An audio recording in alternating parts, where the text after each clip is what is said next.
Lord, I'm just grateful that I got to wake up today. You take my hurries and worries and fade them to gray.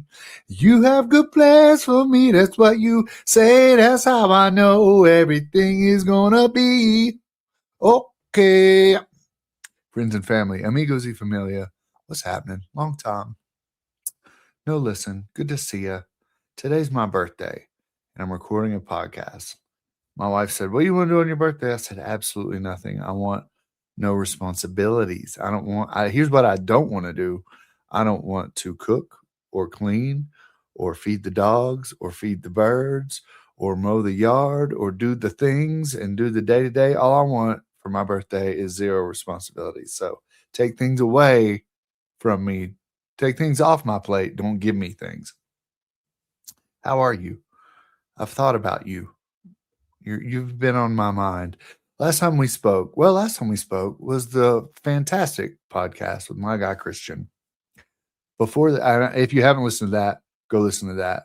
Christian's amazing. That podcast went very well.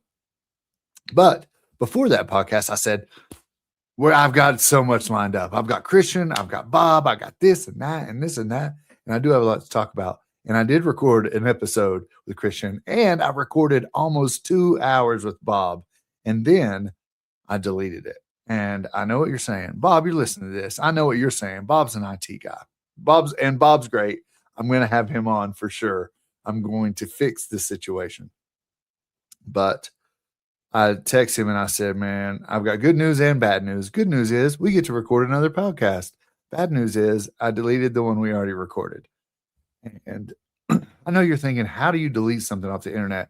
You hit delete and then it's in your trash bin, right? Then you can go to the trash bin and recover it if it's in a certain amount of time. Well, on the app that I use to record these podcasts, I deleted it off of there and it didn't send it to the trash bin. It sent it, it's gone. So I was going to, what I wanted to do was delete just a former episode, and it deleted everything.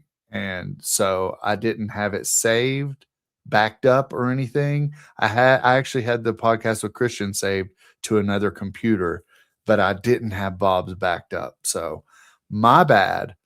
We're going to record another one and it's going to be even better. So stay tuned for that. Hopefully it won't be 2 hours. It might be 2 hours. I don't know. Me and Bob get to talking. It starts to go on. Not just Bob, but me too.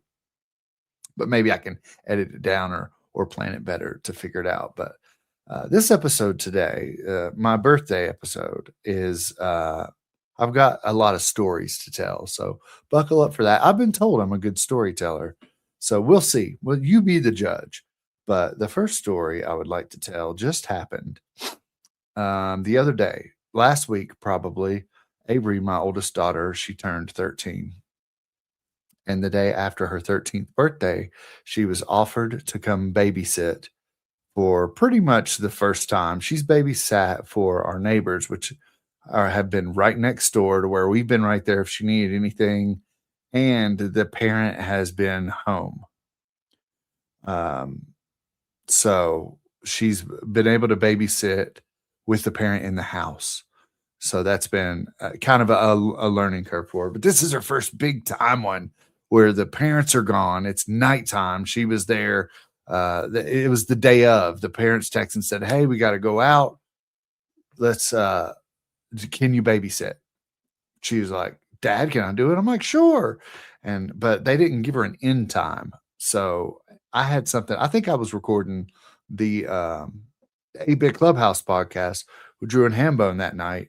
And so she was babysitting, and I was like, and the parents were like, "You need to pick her up. We'll be home at 8." And I said, "Can it be later than that?" Because I was still going to be recording the podcast at 8. So I basically, when I dropped her off, I said, "Hey, she's good to go. If y'all want to stay out late," because I know when we used to have babysitters, we would always text and say, "Can you stay a little later? We're having a good time. We're going to be home late. Can you stay a little later?" So always give a pro tip for having a babysitter. Always give them a later time. If you get home earlier than that, that's fine.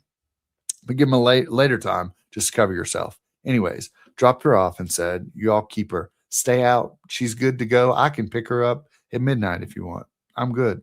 So have her. She's here." They were fine. Everything was good. I record the podcast, Drew and Hambone Johnny, 8-Bit Clubhouse podcast. Go check it out. After that, about 30 minutes, I'm upstairs doing laundry and my phone rings, and it's the lady who she's babysitting for. And she says, "I just saw on the camera that Avery answered the door to a stranger, to someone we don't know. She answered the door. He said that he was going to be back there in 15 minutes. That's what he told her on the camera. So we're leaving now. We're heading there. Can you go ahead and head there?" I said, "Absolutely." So I'm like, "What in the world? This is crazy." It's just what. I go over there. I get there before the parents do, and I just sit outside with my lights off. I'm in the dark, cars parked, headlights off, just in case this guy comes back. I'm going to be like undercover, and if he walks up to the door, I'm going to rush him. So I don't know. I don't. From coming from someone who used to do shady things, I don't know why you would go knock on the door and say, "I'll be back in 15 minutes." That's weird. You just go and you do the shady thing, criminal. So already I was kind of confused. Like, you don't go and say, "Just you wait, I'll be back." Don't set up your traps, Kevin McAllister. um, so right off the bat, I'm like, what's really going on? So I'm sitting there. The parents pull in, they get out, and the mom goes rushing in. The dad comes out, and with them is uh, I'm talking to the dad, and he's like, "Yeah, I think it's this guy from across the street.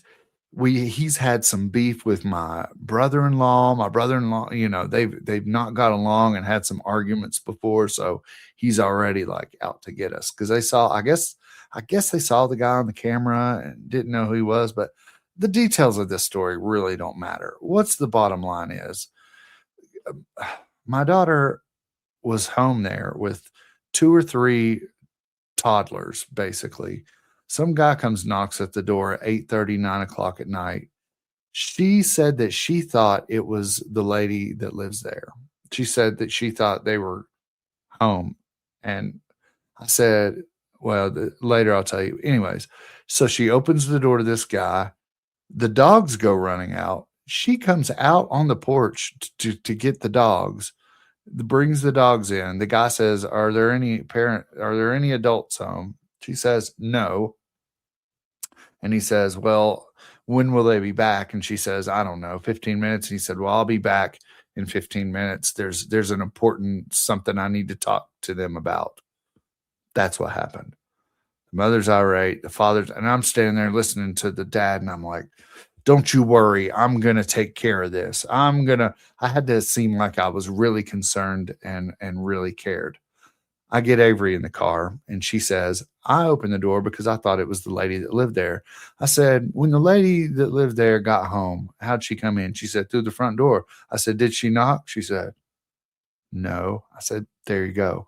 If somebody lives at their own house, they're not going to knock on the daggone front door. They're just going to come right in." He's like, "Oh." I'm like, "I don't know." So my question to you, dear listener, is this a parenting? There's some things that you just expect your kids to know. Should I have taught this? Should I have sat her down and said, "Okay, you're 13 years old. You know not to answer the door to strangers." And she's like, "Is that something I should have done?" Or common sense says, "Don't open the door to strangers." She said they didn't have a peephole, so there was no way for her to see out. And I said, "Still, you don't answer the door." And then I proceeded to tell her the story of the time that I incorrectly answered a door to try to make her feel better. I was living in Knoxville with a girlfriend of mine in my early 20s. I'd say 21 years old. I was 20 to 21 years old. And we were selling illegal substances, my girlfriend and I. And I was there at the house in an apartment, me and my girlfriend and a buddy of mine, and there's a knock on the door. I go to answer the door, open it. I look through the people, see someone I don't know. I open the door. I'm like, "Hey, can I help you?" The guy says, "Yeah, let's just say Mr. Pink. Mr. Pink was our supplier." He said, "Mr. Pink sent me and said that you all have some stuff for me. I'd like to purchase some from you." I said, "Sure, if Mr. Pink sent you, you're good. Come on in." He comes in. As I'm walking in, he's behind me. My phone rings. Back then, the phone was attached to the wall. Uh, I pick up the phone. I turn around. I'm talking on the phone to somebody I know. They're like, "Hey, what's going on?" Blah, blah, blah. I hear, "Get off the phone. Get off the phone." I turn around and the guy's got a pistol pointed right at my face. So I hang up the phone and the guy's like, "Give me everything." And this is the first time, the only time actually, that I've had a gun pointed at my face.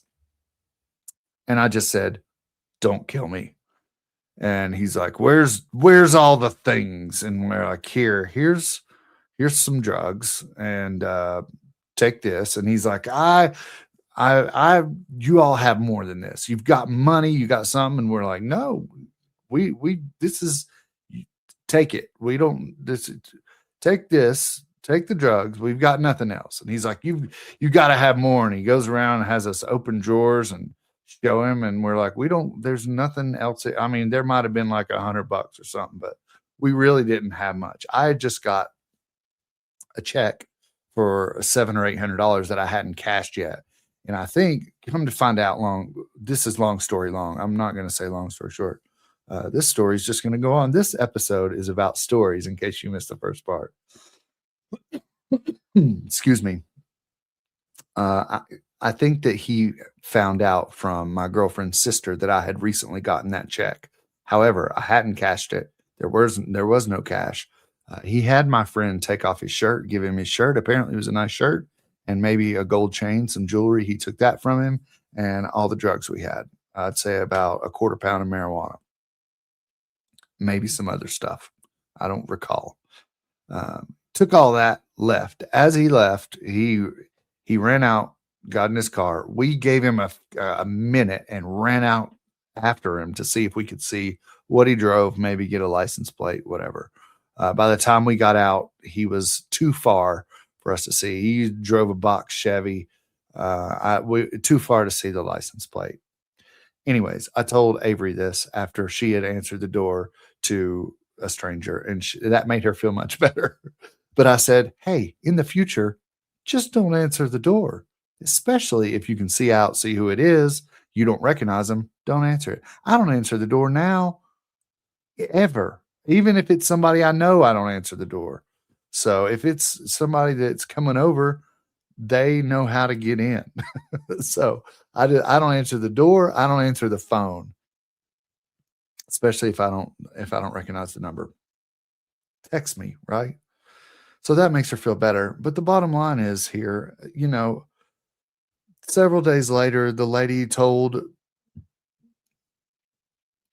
other people she works with. They contacted my mom. "Is everything okay? I heard what happened with Avery. Is everything fine?" And we're like, "Yeah, she made a mistake. Nothing bad happened. She learned from it." Now, that's what life's about: making mistakes, learning from them so you don't do it again. We weren't upset with her. I was a little surprised that she made that mistake, but could things have gone a lot worse? Yes. And then I would be upset. Did they go? No, they didn't. So why be upset at something that didn't happen? Only get upset if it did. You live, you learn, you teach, you learn. That's the way I looked at this. So I wasn't mad at her. That story happened. I think I've mentioned on this show before that every year around New Year's, I just sit down in prayer and thought, and I just sit with God and say, "What do you have for me this year? What can I work on as a person through the year?" And just kind of wait for the message to come through. A couple of years ago, it was, I felt like I had to be in the book of Job all year and to work on my character. A couple of years ago, I don't know. Every year it's something different. I've been doing this for 2 or 3 years. So this year, what was laid on my heart was that I needed to sit in the book of Romans and that I needed to soften my heart this year. I think I might have said this before on the show. If I have, here's a repeat. If I haven't, here you go. But I've got a very hard heart, and I don't want to blame it on how I was raised. However, that does play a big part on I had to protect myself. I had to put a shield on in order to get from being emotionally hurt. When you grew up the way I did, you have to be able to take shots and them not affect you, and be able to give shots right back, verbally, emotionally. You can't let that stuff phase you. So my heart has hardened over the years, and I'm trying to work on that now. I'm trying to soften it up to give people a chance, to let people in, to just be a kinder person. I'm very harsh with my words. I can dish it out. I can also take it all day long. I remember Bob, one of the first times I hung out with him, I said, "Hey, there's nothing you can say that can hurt my feelings. Absolutely nothing." So just to let him know off the bat. So that's just how I got a tough skin. So, anyways, this year, working on softening the heart here. So, giving Avery grace when she made that mistake. Avery Grace, that's her middle name. Giving her some grace after she made that mistake is one thing. Another thing, we have some new neighbors, actually, uh, right next door, and our houses are about 15-20 feet apart. They are a Hispanic couple, probably a little younger than me, maybe late 30s, early 40s. They have three children. One looks to be about 10 or 11. The other two are younger. I think one's more of baby-ish, and then one's like four, four, 11, and baby, let's say. Uh, Last week, took the trash out, left the can, went out to get the can. I haven't met the neighbors. Britt met them once when they were first moving in. She said the husband's very nice. The wife doesn't speak English. I'm like, cool. As I'm going out to get my trash can, I see the wife wheeling in her trash can, and it's the first time I've seen her. So I smile and wave. She waves. I get distracted. I go do something else in the yard. I start pulling weeds and watering flowers. Go back inside, forget to bring in the can. I'm like, oh, I gotta go get the can. Go out to get the can. It's gone. Trash can's gone. And I'm like, I wonder, did she grab my trash can? Let's just look, because her fence is right there. I know where they keep their cans. I looked over. Sure enough, two trash cans, a recycling bin. I'm like, oh, she has my trash can. I just saw her. She was just out here wheeling this in. The car's still in the driveway. The cars are in the driveway. And I go knock on the door and ring the doorbell. Nobody comes to the door.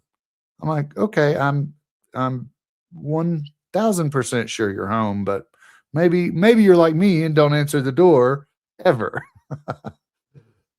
So I go back home, give it a minute. I'm talking to Libs, and I'm like, all right, I think that I'm just gonna go over there and grab it. The gate's there. I unlatch the gate, grab my can, pull it out, close the gate. Everything's fine. Get my trash can. I go to get it. There's dogs out. She's got 2 or 3 little dogs out barking at the gate. I'm not going to open the gate. If a dog runs out, that's a way bigger situation for me. So I leave it. I'm like, forget about it. And then I go in. I'm talking to Libs again. I'm like, here's what we're going to do.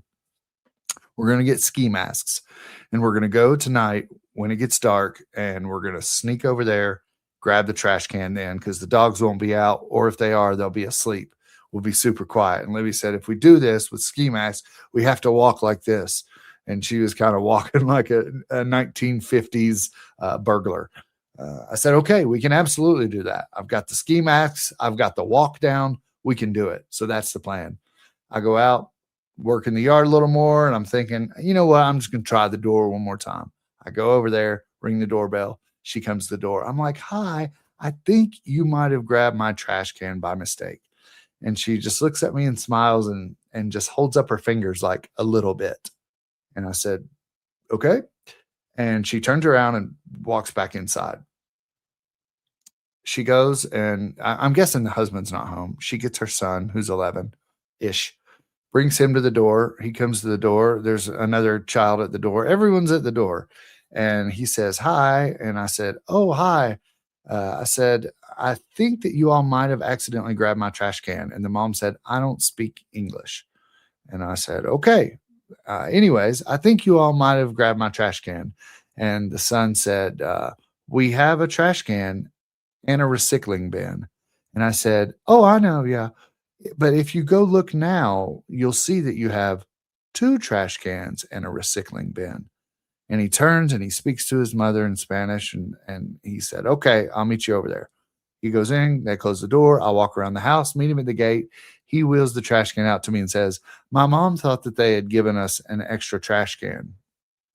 And I said, oh, okay, well, that's okay. No problem. Grab my trash can, go back. Now they know. So they have a lot of cars out in after that situation. Now they keep their dogs in their garage overnight. When I go out and mow, the dogs bark. There's several issues basically that we have with these neighbors. They've got cars everywhere, 5 cars at any random time in the driveway and or street. They don't use their garage to park their cars in because they're doing some kind of project that appears they're building stage props in their garage, and also the dogs are in there. So the cars can't park in the garage. I'm having trouble softening my heart to the neighbors. Working on this, I walked up the other day from getting the mail, and the dad was there in the garage working on the stage props. And I kind of glanced. He saw me see him, and then I looked away. I did not say hello, and I feel bad for that. I need to work on that. I need to go introduce myself, say hello, show some love. I'm working on that though. We'll see how that goes. We'll see. That's going to be a process probably. Speaking of softening my heart, I feel like I've also there's another story I'll tell about when I worked at my last job that a guy got over on me that has never happened. So stay tuned for that. That's a little teaser story. At the job before my last job, when I worked for Milwaukee Tools, they were having this contest. And if you sold a certain amount of tools or whatever, you win $1,000. Well, my name got put along someone else, another rep's name got put with mine, and I was getting his sales or something happened. And my best friend there, I was like, hey, this is happening. I'm getting all these sales. I'm going to win this money because I'm getting basically double the sales. So-and-so's numbers are matching up with mine. I'm doubling the money. I'm winning the money. And he was like, I'm telling, basically. I'm going and telling him that this is an issue. Probably because he wanted the money, but that's okay. And was it right? What I was doing was wrong. I should have reported it and said, hey, your guys' numbers are messed up. However, it was their mistake. I was going to benefit from this, right? Without saying anything. My buddy's like, I'm telling him, I'm ratting you out. And he did. And they fixed it. And I didn't win the money. I told another one of my friends this story. He said, if that guy would have done that to me, he would be dead to me. He would no longer be my friend. This is my best friend at the company that narked me out. And I'm like, I'm not just going to cut this guy off because he told on me and I didn't get $1,000. So I do have a bit of a soft heart. I do have a forgiving heart sometimes, I guess. Still friends with that guy today that knocked me out. I haven't talked to the guy who said that he would cut off the friend in a couple of years, but time, God works in mysterious ways. Anyways, so I do have a bit of a soft heart in that aspect.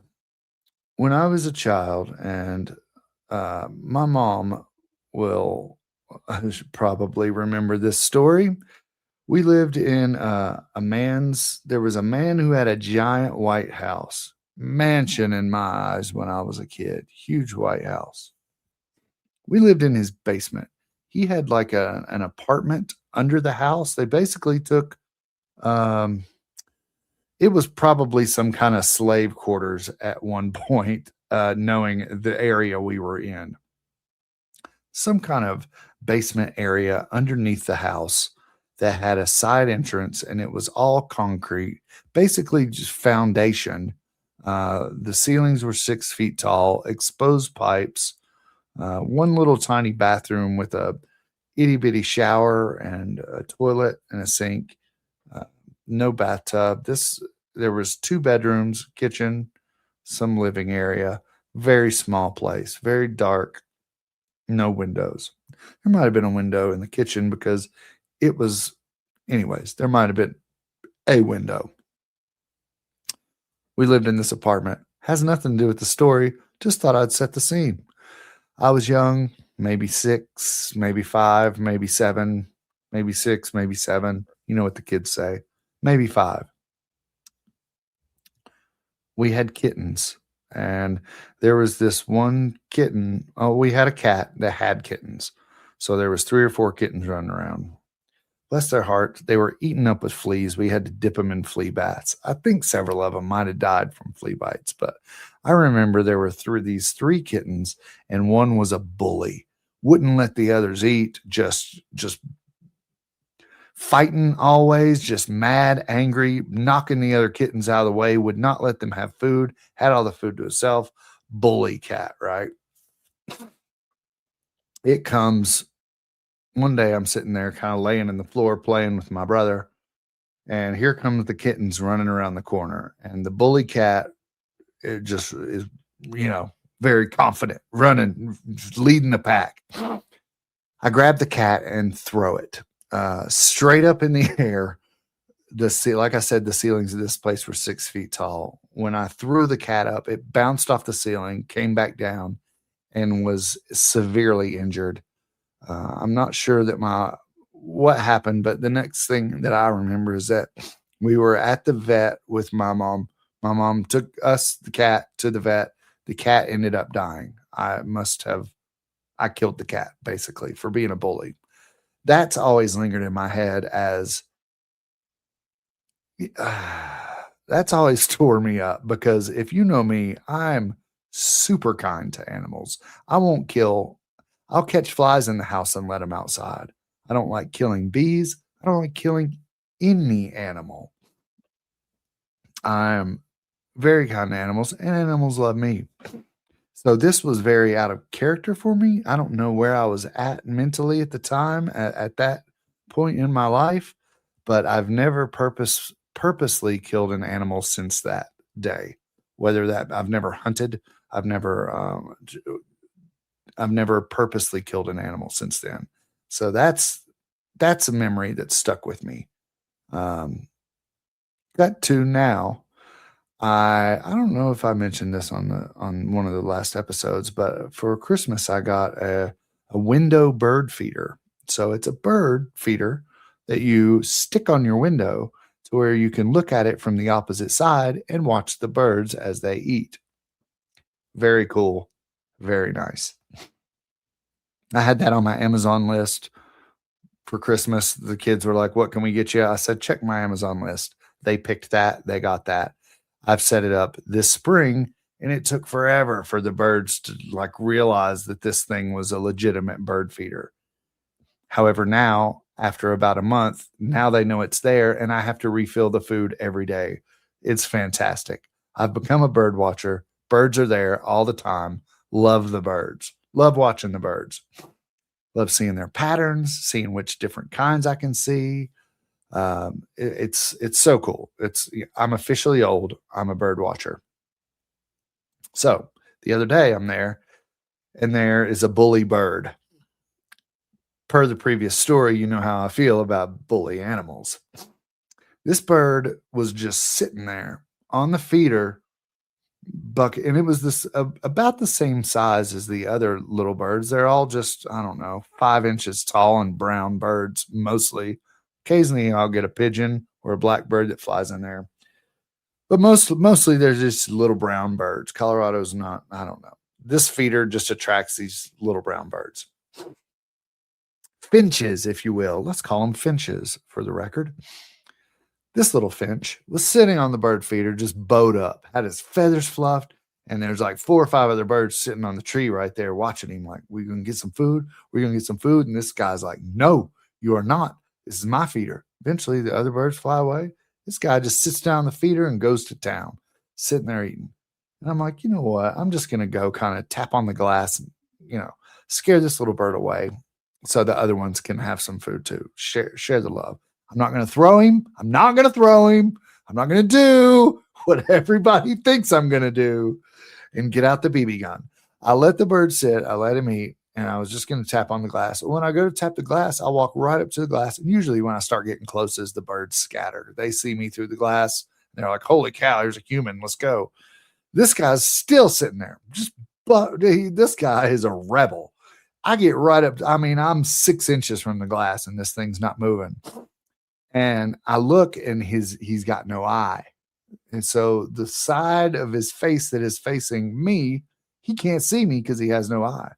He eventually turns and the other side has an eye and he sees me and he's like, "Holy crap." And he takes off.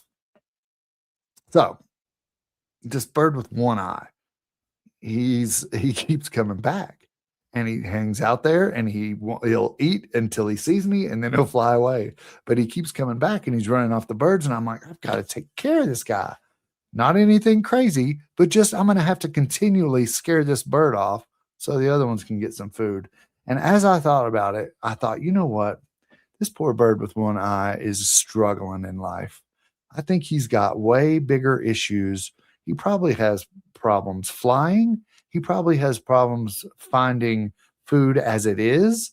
He's got a disadvantage compared to all the other 2-eyed birds. So why not give this guy a break? You know what? Let him be a bully. I've softened my heart. I'm letting that bird just run the feeder anytime he wants. Just sit there and chow down, One-Eyed Willie.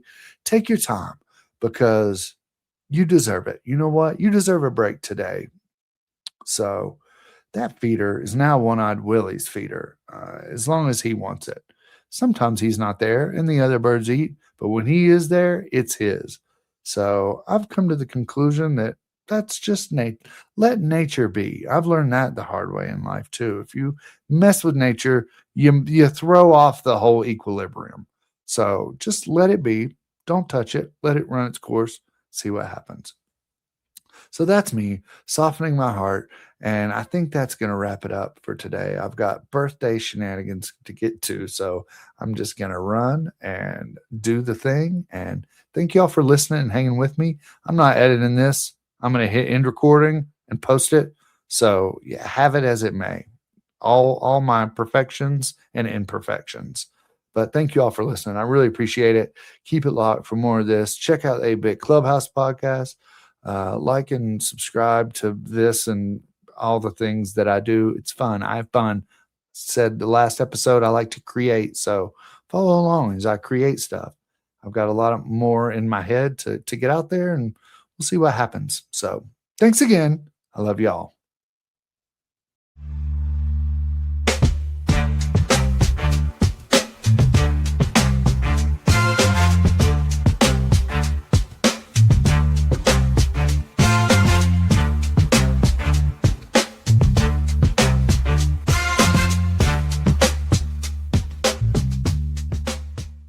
Thank you, Bob Cousy.